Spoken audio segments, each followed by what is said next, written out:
Alas 5 pa lang ng umaga, lumalarga na si Mark Cojuangco para maghatid ng tulong sa mga residente ng ikalawang distrito ng Pangasinan. Let's go!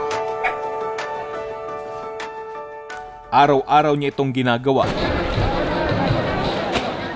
5 kilong bigas sa bawat pamilya ang kanyang ipinamimigay. Nitong Biyernes hanggang Linggo, 20 barangay ang inikot ng kanyang grupo. Sa kasalukuyan, mula sa 231 barangay ng 8 bayan ng ikalawang distrito ng Pangasinan, 217 ng barangay ang narating ng tinaguriang Ayuda King. Para mabili po yan, hindi po yan pera ng gobyerno, pera namin mag-asawa. Maraming milyong piso po ang halaga po niyan.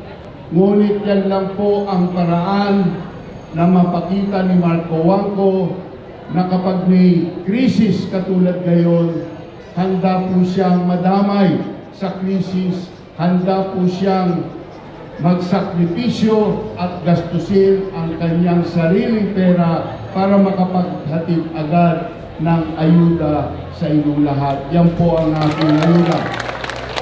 Kasabay ng pag-abot ng tulong ay ang paglatag ni Ayuda King ng kanyang plataporma. Kung saan tatamis ang ating lokal sa mga mata ng namumuhunan para dito po sila dumating, dito po sila bumili ng lupa, dalhin ng kanilang kapital para dito po may tayo ang mga industriya at negosyo nila para dito po may likha ang maraming trabaho.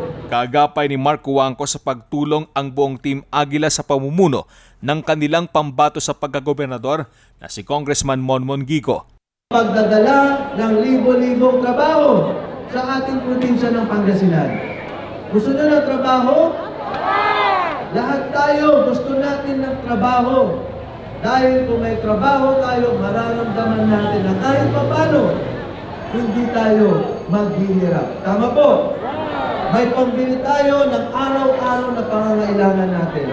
May pera tayong pampaaral sa mga anak natin.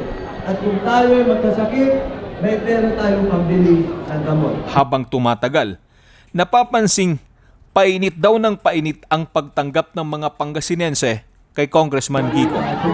Sa paglapag pa lang ng kanyang helicopter sa mga pinapasyalang lugar, sinasabayan ito ng hiyawan ng kanyang mga taga-suporta. Giit ng Team Aguila, malinis na pamamahala, mas maraming infrastruktura para makaakit ng investor at turista ang ilan sa mga susi sa pag-unlad ng Pangasinan.